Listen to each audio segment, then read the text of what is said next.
This is lecture number 3 of simple harmonic motion and in this part हम कुछ questions करेंगे और इस सेक्शन में हम ग्राफ सीखेंगे। ठीक है, तो पहले हम क्या करते हैं, ग्राफ सीखते हैं कि ग्राफ कैसे ड्रॉ करते हैं डिफरेंट डिफरेंट डिस्टेंस, डिस्प्लेसमेंट का, वेलोसिटी का और एक्सेलरेशन का। ठीक है, तो आइए ग्राफ सीखते हैं। पहले देखिए, आपको बोल रहा है a particle is performing SHM, it starts it oscillation from mean position, यानी कि पार्टिकल जो है वो मीन पोजीशन से अपना ऑसिलेशन स्टार्ट करता है। तो आपको ग्राफ बनाना है, x t graph, v t graph, a t, f t, a x, f x और वीएक्स ग्राफ बनाना है। तो आइए इसको ग्राफ बनाते हैं, आइए इसका ग्राफ बनाते हैं। देखिए, ग्राफ बनाने के लिए आपको पहले उसका मैथमेटिकल फॉर्मूला लिखना पड़ेगा, मैथमेटिकली उसको एक्सप्रेस करना पड़ेगा। आपको पता है जो डिस्प्लेसमेंट होता है उसका फॉर्मूला होता है ए साइन ओमेगा टी। अगर आप इसको डिफरेंशिएट करिएगा तो आपके पास वेलोसिटी आएगा और डिफरेंशिएशन होगा ए ओमेगा कॉस ओमेगा टी। एक बार और डिफरेंशिएट करिएगा तो ओमेगा एक बार और बाहर आएगा तो वो हो जाएगा माइनस ओमेगा स्क्वायर, क्योंकि कॉस का जो डिफरेंशिएशन होता है साइन वो माइनस आगे आता है। तो एक्सेलेरेशन आ गया माइनस ओमेगा स्क्वायर ए साइन ओमेगा टी। ठीक है, मास से मल्टीप्लाई करिएगा तो आपके पास फोर्स आएगा माइनस एम ओमेगा स्क्वायर ए साइन ओमेगा टी। तो अब आप देखिए, क्या ये ए साइन ओमेगा टी को हम एक्स भी तो लिख सकते हैं। तो एक्सेलेरेशन आ गया माइनस ओमेगा स्क्वायर एक्स। और सिमिलरली फोर्स जो इतना आया है इसमें ए साइन ओमेगा टी के जगह पे एक्स डालेंगे तो फोर्स आ जाएगा minus m omega square into x. और इस माइनस एम ओमेगा स्क्वायर को हम के से रिप्रेजेंट करते हैं, इसको फोर्स कांस्टेंट बुलाते हैं। तो पहले तो आपको यह फॉर्मूला याद रखना पड़ेगा कि जो फोर्स कांस्टेंट के है उसका फॉर्मूला होता है एम ओमेगा स्क्वायर। ठीक है, एक तो फॉर्मूला याद रखिएगा फोर्स कांस्टेंट का। अब एक फॉर्मूला आपको पता है कि एक फॉर्मूला तो वेलोसिटी का टाइम के साथ रिलेशन में होता है और एक फॉर्मूला होता है वेलोसिटी का डिस्प्लेसमेंट के साथ में, v equal to omega root under a square minus x square. आप दोनों तरफ एक्स स्क्वायर करिए तो v स्क्वायर ओमेगा स्क्वायर, ये स्क्वायर रूट खत्म, तो ये आएगा। इसको आप क्या करिए, इधर लेके आइए तो आपके पास देखिए, और इसको नीचे मल्टीप्लाई, नीचे डिवाइड कर दीजिए दोनों में, तो ओमेगा स्क्वायर खत्म, तो ये आ जाएगा v square upon omega square a square plus x square upon a square equal to 1। अब आप ग्राफ बनाना स्टार्ट करिए। पहले ग्राफ बनाइए डिस्प्लेसमेंट और टाइम में। तो अब आप देखिए, डिस्प्लेसमेंट और टाइम जो है वो साइन के फंक्शन में है, और आपको पता है साइन का फंक्शन कैसे ग्राफ बनता है, पीरियोडिकली और ओरिजिन से पास करता है। ये मैक्सिमम वैल्यू है डिस्प्लेसमेंट का, तो डिस्प्लेसमेंट का मैक्सिमम वैल्यू क्या होगा, पॉजिटिव ए, और मिनिमम में माइनस ए, और वेलोसिटी का कॉस से है तो ग्राफ ऐसा बनेगा। ठीक है, फिर आइए आप एक्सेलेरेशन पे। एक्सेलेरेशन का आप देखिए, एक्सेलेरेशन है साइन का पर निगेटिव में है, तो इसलिए एक्सेलेरेशन का ग्राफ साइन का बनेगा पर निगेटिव में। और अगर हम एक्सेलेरेशन का मैक्सिमम वैल्यू चेक करेंगे तो एक्स के जगह पे ए लिखना पड़ेगा, क्योंकि मैक्सिमम डिस्प्लेसमेंट ए होता है। तो एक्सेलेरेशन का मैक्सिमम वैल्यू आ जाएगा माइनस ओमेगा स्क्वायर ए। सिमिलरली फोर्स का ग्राफ बनाइए तो वो सेम बनेगा एक्सेलेरेशन के जैसा, पर अब जो होगा यहां एक्स के जगह पे ए रखिएगा तो फोर्स का मैक्सिमम वैल्यू इतना आ जाएगा। डन। अच्छा, अब हम ग्राफ बनाते हैं ए वर्सेस एक्स में। किसमें ग्राफ बना रहे हैं, ए वर्सेस एक्स में। तो आइए सीखिए कैसे बनता है ग्राफ। देखिए, एक्सेलेरेशन का ये था equation minus omega square x. आप क्या करिए, दो लाइन खींचिए परपेंडिकुलर और आप एक्स के जगह पे जीरो रखिएगा। अगर एक्स की जगह पे जीरो रखिएगा तो एक्सेलेरेशन जीरो आएगा, यानी ये पॉइंट आया। फिर आप एक्स क्या रखिए, प्लस ए रखिए, मैक्सिमम वैल्यू डिस्प्लेसमेंट का। तो प्लस ए रखिएगा तो एक्सेलेरेशन आएगा माइनस ओमेगा स्क्वायर ए, और माइनस मतलब कहीं कहीं यहां पे नीचे आएगा माइनस ओमेगा स्क्वायर ए। ठीक है, तो एक ये पॉइंट बना। फिर आप एक्सेलेरेशन रखिए माइनस ए, तो माइनस ए रखिएगा तो माइनस माइनस खत्म, तो एक्सेलेरेशन आएगा पॉजिटिव में ओमेगा स्क्वायर ए, जो कि यहां पॉइंट होगा। आप इस तीनों पॉइंट को ज्वाइन करिएगा, आपके पास ये ग्राफ बनेगा। डन। नेक्स्ट देखिए, नेक्स्ट है आपके पास फोर्स वर्सेस डिस्प्लेसमेंट का ग्राफ। अभी आप पढ़ के आए हैं कि फोर्स का इक्वेशन होता था माइनस के एक्स। अगेन दो परपेंडिकुलर लाइन खींचिए, एक्स का वैल्यू जीरो रखिएगा तो एक पॉइंट यहां मिलेगा, एक्स का वैल्यू प्लस ए रखिएगा तो फोर्स माइनस के मिलेगा, तो प्लस ए रखिएगा तो फोर्स माइनस के मिलेगा, यानी कहीं यहां पे पॉइंट। ठीक है, और अगर x का वैल्यू -a रखिएगा तो फोर्स पॉजिटिव मिलेगा प्लस के, जो कि यहां कहीं पॉइंट आएगा। अगेन तीनों मिलाइएगा, स्ट्रेट लाइन आएगा। यानी जो एक्सेलरेशन का ग्राफ वही फोर्स का ग्राफ। ठीक है, फिर अभी आप पढ़ के आए थे कि जो वेलोसिटी का इक्वेशन था, ये देखिए वेलोसिटी का इक्वेशन था, तो ये कहीं आ रहा था, तो ये एलिप्स का इक्वेशन बनता है। तो अगर हम बात करते हैं कि वेलोसिटी और डिस्प्लेसमेंट में ग्राफ बनाते हैं तो ये एलिप्स बनेगा। तो वेलोसिटी आप पढ़ के आए हैं, तो ये वेलोसिटी क्या होता है, omega root under a square minus x square. आप x का वैल्यू 0 रखिएगा, यानी आप मीन पोजीशन पे हैं, तो x का वैल्यू 0 रखिएगा तो वेलोसिटी आपके पास a ओमेगा आएगा। तो देखिए वेलोसिटी a ओमेगा इतना आ जाएगा, और ये a है, x डिस्प्लेसमेंट यानी ये मैक्सिमम डिस्प्लेसमेंट है। तो ये ग्राफ बन सकता है ऐसा भी, कब, जब a omega will be greater than a। लेकिन अगर a omega less than a हुआ तो ग्राफ ऐसा बनेगा, पर बनेगा इलिप्स से। और अगर a ओमेगा a के बराबर है तो ग्राफ सर्कल बनेगा। ठीक है, नेक्स्ट एक क्वेश्चन सीखिए। अब क्या बोल रहा है कि पार्टिकल जो है आपका एसएसएम परफॉर्म कर रहा है, और इसका जो ऑसिलेशन स्टार्ट होता है वो नेगेटिव एक्स एक्सट्रीम से स्टार्ट होता है, यानी कि इसका ऑसिलेशन यहां से स्टार्ट होता है। तो आपको पता है अगर पार्टिकल यहां से अपना जर्नी स्टार्ट करता है तो हम x equal to a sine omega t लेते हैं, यहां से जर्नी स्टार्ट करता है तो x equal to a cos omega t लेते हैं, और अगर यहां से जर्नी स्टार्ट करता है तो x equal to minus a cos omega t लेते हैं। तो जर्नी यहां से स्टार्ट कर रहा है तो हम इक्वेशन ये यूज करेंगे। अगेन आपको AT और AX कर्व पूछा है, तो AT कर्व निकालने के लिए आप इसको पहले डिफरेंशिएट करिए। तो x का डिस्प्लेसमेंट का डिफरेंशिएशन वेलोसिटी आएगा, जो कि आएगा प्लस ए ओमेगा साइन, क्योंकि कॉस का जो बेसिकली डिफरेंशिएशन होता है साइन में वो होता है नेगेटिव, तो नेगेटिव नेगेटिव पॉजिटिव, और ए ओमेगा साइन ओमेगा टी। इसका एक बार और डिफरेंशिएशन, तो साइन का कॉस आएगा, ओमेगा बाहर आएगा तो प्लस ओमेगा स्क्वायर ए कॉस ओमेगा टी, और ए कॉस ओमेगा टी को हम माइनस एक्स लिख सकते हैं, तो एक्सलेशन आ गया माइनस ओमेगा स्क्वायर एक्स। तो चाहे आप कहीं से भी अपना जर्नी स्टार्ट करिए, एक्सट्रीम से, मीन से, एक्सेलरेशन तो हमेशा यही आना पड़ेगा, यही आएगा, तभी तो नेगेटिव आएगा, तभी तो बोल रहा है कि पार्टिकल कहीं भी जाए उसका एक्सेलरेशन हमेशा टुवर्ड्स मीन पोजीशन है। तो ये तो आना ही था। तो अगर हम एक तो एक्सेलरेशन और टाइम में ग्राफ बनाए, एक्सेलरेशन और टाइम में ग्राफ बनाए, तो देखिए कॉस का ग्राफ है, अगर कॉस का ग्राफ है और पॉजिटिव है तो ऐसे बनेगा।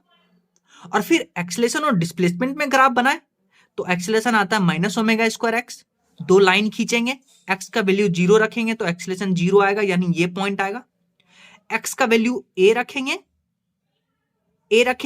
तो एक्सेलरेशन आ जाएगा माइनस ओमेगा स्क्वायर ए, यानी कि माइनस कहीं पे, अगर यहाँ पे ये पॉइंट आएगा, यहाँ पे ये पॉइंट आएगा, एक पॉइंट यहाँ आएगा, तीनों को मैच करेंगे, आंसर आएगा। आइए एक छोटा सा कॉन्सेप्ट सीखते हैं। कॉन्सेप्ट क्या है, मैंने आपको ये लास्ट क्लास में भी एक्सप्लेन किया था, मैंने किया था और अभी भी करते हैं कि मान लीजिए एक पार्टिकल एसएसएम कर रहा है, तो मीन पोजीशन से मान लीजिए राइट की तरफ जा रहा है, और एक यहाँ पे इस पोजीशन पे आपको पता है अगर ये इधर जा रहा है तो एंगल थीटा लेते हैं, एक्सट्रीम से वापस लौट रहा है तो इसी पोजीशन पे जो एंगल लेते हैं वो पाई माइनस थीटा लेते हैं, और अगर मीन पोजीशन से लेफ्ट में जा रहा है तो इस पोजीशन पे जाने वक्त हम पाई प्लस थीटा लेते हैं, और आने वक्त एक्सट्रीम से वापस आने वक्त 2 पाई माइनस थीटा लेते हैं। तो इस एंगल का ज्ञान आपको होना चाहिए, ठीक है। अच्छा एक और शॉर्टकट सीखिए। तो कभी कभी क्या करता है कि आपको फेज डिफरेंस दे करके टाइम डिफरेंस दे करके फेज डिफरेंस पूछ लेता है, या ऑपोजिट भी कर सकते हैं आप। तो इसके लिए क्या करना है वो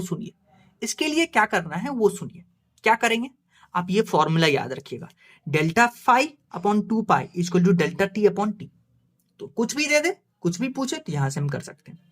अच्छा एक और क्या होता है, ध्यान से सुनिए, अगर पार्टिकल मीन से यहां एक्सट्रीम जा रहा है तो आपको पता है मीन से एक्सट्रीम जाने में एंगल कवर होता है पाई बाई 2, डन। फिर पाई बाई 2 से मीन पे गया मीन पे आया तो एंगल कवर होता है पाई, और आपको पता है यहां से यहां तक जाने में टाइम पीरियड लगता है t/4, और वापस यहां से यहां तक आने में टाइम पीरियड लगता है t/4। तो पाई एंगल कवर करने में कितना टाइम पीरियड लगा, t/4 plus t/4 that is t/2। यानी कि अगर एंगल पाई कवर हो रहा है तो टाइम लगेगा t/2। तो ये फिक्स ही हो गया कि अगर कहीं पे पाई लिखा हुआ है तो वहां उसके जगह आप t/2 लिख सकते हैं। अब इसको कैसे यूज करना है वो सुनिए। मान लीजिए आपको क्वेश्चन में बोला कि एक पार्टिकल मीन पोजीशन से स्टार्ट करता है और इसको कहां जाना है, a/2 से a/√2 तक जाना है। कहां से कहां तक जाना है, a/2 से a/√2 तक जाना है। तो आपसे पूछा है टाइम बताइए। अब आप देखिए a/2 मतलब हाफ, हाफ मतलब साइन का कौन सा वैल्यू हाफ होता है, 30 डिग्री, और साइन 30 डिग्री को अगर हम इसमें कन्वर्ट करेंगे तो π/6 आएगा, क्योंकि 30 इंटू π/180, तो ये आ जाएगा π/6। ठीक है, एंड फिर पार्टिकल पहुंचा a/√2 पे, इसका मतलब 1/√2, और 1/√2 साइन के कौन से वैल्यू में आता है, हाँ वो आता है 45 डिग्री, और 45 डिग्री को आप इसमें कन्वर्ट करिएगा तो वो आता है π/4। ठीक है, ओके बच्चों, तो अब सुनिए कहां से कहां तक गया, π/6 से π/4। तो कितना फेज डिफरेंस आया, π/4 minus π/6, that is π/12, π/12 phase difference आया। तो आपसे टाइम पूछा है तो पाई रखेंगे t/2, तो t/2 रखेंगे तो आपके पास टाइम आ गया t/12। ऐसे क्वेश्चन सॉल्व करना है। ओके बच्चों, नेक्स्ट क्वेश्चन देखिए बच्चे। अब आपको बोला है कि पार्टिकल a/2 से √3 a/2 पर जा रहा है। देखिए अब एरो देखिए, a/2 से पार्टिकल √3 a/2 पे जा रहा है। तो यहां आपको बताना है कि कितना टाइम लगा। तो मैंने आपको सिखाया था कि अगर आप मीन पोजीशन से इस पॉइंट पे है और आ रहे हैं, एक्सट्रीम से वापस आ रहे हैं, तो यहां एंगल लेते हैं π-θ, और मीन पोजीशन से लेफ्ट की तरफ जा रहे हैं तो यहां एंगल लेते हैं π+θ। तो देखिए ये पोजीशन आपको गिवन है a/2, a/2 मतलब हाफ, हाफ मतलब 30 डिग्री, 30 डिग्री मतलब π/6। डन। तो यहां आपके पास एंगल π/6 आ गया, पर लेना क्या है, π-θ, यानी π - π/6। तो ये यहां का पोजीशन आ गया, यहां का एंगल आ गया। फिर √3 a/2 पे गया, एरो देखिए, तो यहां π+θ लेते हैं। तो यहां थीटा कितना है, √3/2 मतलब 60 डिग्री, मतलब साइन √3/2 कितना होता है, 60 डिग्री, इसका मतलब π/3। तो यहां π + π/3 लेंगे तो ये एंगल आ गया। अब जो बड़ा होगा उसमें से छोटे को माइनस करेंगे तो आपके पास फेज डिफरेंस आएगा π/2, और पाई होता है t/2 के बराबर। तो t/2 रखेंगे तो आपके पास टाइम आ जाएगा। नेक्स्ट क्वेश्चन देखिए, नेक्स्ट क्वेश्चन में बोल रहा है कि पार्टिकल जो है -4 से 3 की तरफ जा रहा है, यानी -4 से 3 की तरफ जा रहा है। समझ रहे हैं आप, -4 से 3 की तरफ जा रहा है। तो अब आप ध्यान से सुनिए, अब आप ध्यान से सुनिए और देखिए, आपको एम्पलीट्यूड गिवन है +5 - 5, एम्पलीट्यूड आपको 5 गिवन है। तो देखिए मीन पोजीशन से पार्टिकल अब की बार इधर नहीं जा रहा है, पार्टिकल अब क्या हुआ कि मीन पोजीशन से इधर गया, फिर इधर से इधर आया, फिर इधर से यहां तक रुका, यानी -4 पर, और फिर यहां से यहां तक गया। तो पार्टिकल एक चक्कर तो ऑलरेडी कंप्लीट कर चुका है, दूसरा चक्कर कर रहा है। तो लौटते वक्त यहां का एंगल लेते हैं 2π - θ, पर यहां पे हमको थीटा कैलकुलेट करना पड़ेगा। तो वो कैसे करेंगे, आपको पता है x = a sin θ यूज करेंगे।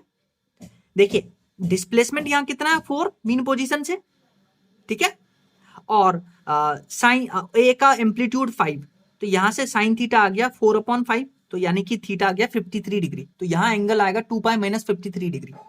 सिमिलरली यहां पे एंगल देखिए, अगर मीन पोजीशन से यहां जाते हैं तब थीटा लेते हैं, पर 2π ऑलरेडी यहां कवर कर चुका है, 2π से फिर यहां आया तो 2π + θ लेंगे, और थीटा यहां कैसे निकालेंगे, इससे x = a sin θ, x की जगह पे 3, एम्पलीट्यूड 5, सो साइन थीटा आ गया 3/5, दैट विल बी 37 डिग्री। तो दोनों का एंगल आ गया। एक बार दोनों का एंगल आ गया तो जो बड़ा है उसमें से छोटा माइनस करेंगे तो आपके पास फेज डिफरेंस आएगा π/2, और पाई को हम पहले भी बोल के आए हैं कि लिखते हैं t/2, तो आपके पास टाइम आ गया t/4। बच्चों आइए नेक्स्ट क्वेश्चन सीख लेते हैं। आपको इस क्वेश्चन में बोला है कि एक पार्टिकल SSM परफॉर्म कर रहा है, उसका टोटल टाइम पीरियड आपको गिवन है T। तो आपसे पूछा है कि साहब अगर ये पार्टिकल 3/8 ऑसिलेशन कंप्लीट कर लेता है तो उसमें टाइम बताइए। तो आप बोलिएगा सर एक पूरा ऑसिलेशन करने में टोटल टाइम पीरियड लगता है टी, तो 3/8 करने में लग जाएगा 3/8 टी, पर ये गलत है। अब सुनिए कैसे सॉल्व करेंगे। आपको पता है कि अगर पार्टिकल मीन से एक्सट्रीम पर जाता है तो यहां मीन से एक्सट्रीम पर जाने का टाइम पीरियड लगता है T/4, यस और नो? अगर मीन से एक्सट्रीम पर गया तो टाइम पीरियड लगा T/4, तो मीन से आधे डिस्टेंस पे कितना लगेगा? T/4 का आधा यानी T/8, यस और नो? ठीक है, तो अब आप इसको 3/8 ऑसिलेशन को ब्रेक करिए। यहां से आधा डिस्टेंस T/8, यहां से आधा डिस्टेंस T/8, और फिर एक और यहां तक वापस पहुंचने का T/8, यानी पार्टिकल यहां से यहां गया, फिर यहां से यहां गया, फिर यहां से यहां आया, तब लगा उसको 3/8। ठीक है, तो अब आप ध्यान से सुनिए। पार्टिकल जब यहां से यहां तक गया, यानी मीन पोजीशन से मैक्सिमम एम्पलीट्यूड तक, आपको पता है टाइम पीरियड लगता है T/4, फिर A से A/2 पे आया, यहां पे A/2 होगा आधा डिस्टेंस, तो A से A/2 आया, तो आपको पता है A से A/2 जाने में कितना टाइम लगता है? T/6। एक तो आपको डायरेक्ट याद होना चाहिए कि A से A/2 जाने में टाइम लगता है T/6। एक आप कैलकुलेट भी कर सकते हैं। कैसे? अगर A है तो A मतलब 1, और कौन से साइन के वैल्यू में 1 आता है? साइन 90 डिग्री, और 90 डिग्री को हम π/2 भी लिखते हैं, तो A पे है तो π/2 एंगल है। A/2 को हाफ लिखते हैं, और हाफ मतलब होता है 30 डिग्री, 30 डिग्री मतलब π/6। तो बड़ा कौन है? देखिए ये, तो बड़ा माइनस छोटा, तो ये आ जाएगा 2π/6, और पाई को हम T/2 भी लिखेंगे, तो ये टाइम आ गया T/6। तो आप दोनों को ऐड करिएगा, आपके पास टाइम आ जाएगा। आइए साहब नेक्स्ट क्वेश्चन देखते हैं। देखिए नेक्स्ट क्वेश्चन में आपको बोला है कि एक पार्टिकल जो है वो SHM परफॉर्म तो कर रहा है, पर इस इक्वेशन से, पढ़िए इस इक्वेशन को, और बोला है इसका इनिशियल डिस्प्लेसमेंट है 1 सेंटीमीटर। इनिशियल डिस्प्लेसमेंट मतलब मतलब t=0 पे इनिशियल डिस्प्लेसमेंट है 1 सेंटीमीटर, और इसका इनिशियल वेलोसिटी है पाई सेंटीमीटर पर सेकेंड। तो आपसे पूछा है फेज कांस्टेंट बताइए फाई, और एम्पलीट्यूड ऑफ द मोशन। तो देखिए ये इक्वेशन है पार्टिकल का, और आपको इनिशियल कंडीशन की बात कर रहा है, तो इनिशियल कंडीशन मतलब t=0 पे x=1, तो यहां रखिए t=0 पे x=1 रखिएगा, तो आपके पास a sin फाई आ गया 1 के बराबर। फिर जब इसका डिफरेंशिएशन करिएगा तो ये आ जाएगा a pi cos pi T plus five, a pi cos pi T plus five, और फिर इस यहां रखिएगा वेलोसिटी के जगह पे रखिएगा पाई, जो कि आपको क्वेश्चन में गिवन है, और इनिशियल t=0 रखिएगा, तो आपके पास आ जाएगा a cos फाई =1। तो ये दो इक्वेशन आया, दोनों को आप डिवाइड कर दीजिए, तो दोनों को आप डिवाइड करिएगा तो यहां से tan फाई आ जाएगा 1, यानी फाई आ जाएगा π/4। एक तो ये आ गया। फिर आप क्या करिएगा, इस फर्स्ट इक्वेशन में जो कि a sin फाई =1 है, फाई के जगह पे रखिए आप π/4, तो फाई के जगह पे π/4 रखिएगा, तो आपके पास एम्पलीट्यूड का वैल्यू आ जाएगा √2 सेंटीमीटर। तो ऐसे क्वेश्चन सॉल्व करना है। नेक्स्ट क्वेश्चन देखिए, इसमें आपको बोला है कि पार्टिकल जो है SHM परफॉर्म कर रहा है, और इसका वेलोसिटी आपको गिवन है 10 सेंटीमीटर और 8 centimetre at displacement 4 centimetre and 5 centimetre, ये आपको गिवन है। तो आपसे पूछा है कि find time period and length of the path of the SHM। तो देखिए वेलोसिटी जो है वो डिस्प्लेसमेंट के रेस्पेक्ट में है, तो अगर वेलोसिटी डिस्प्लेसमेंट के रेस्पेक्ट में है तो हम ये फॉर्मूला यूज करते हैं, आपको पता है। तो यहां आप दो बार इसको यूज करिएगा। पहला बार 10 और 4 में, 10 और 4 में, और दूसरा बार 8 और 5 में। किसमें? 8 और 5 में। फिर दोनों को स्क्वायर कर दीजिएगा, फिर स्क्वायर करके दोनों को ऐड कर दीजिएगा, तो आपके पास टाइम पीरियड यहां से आ जाएगा।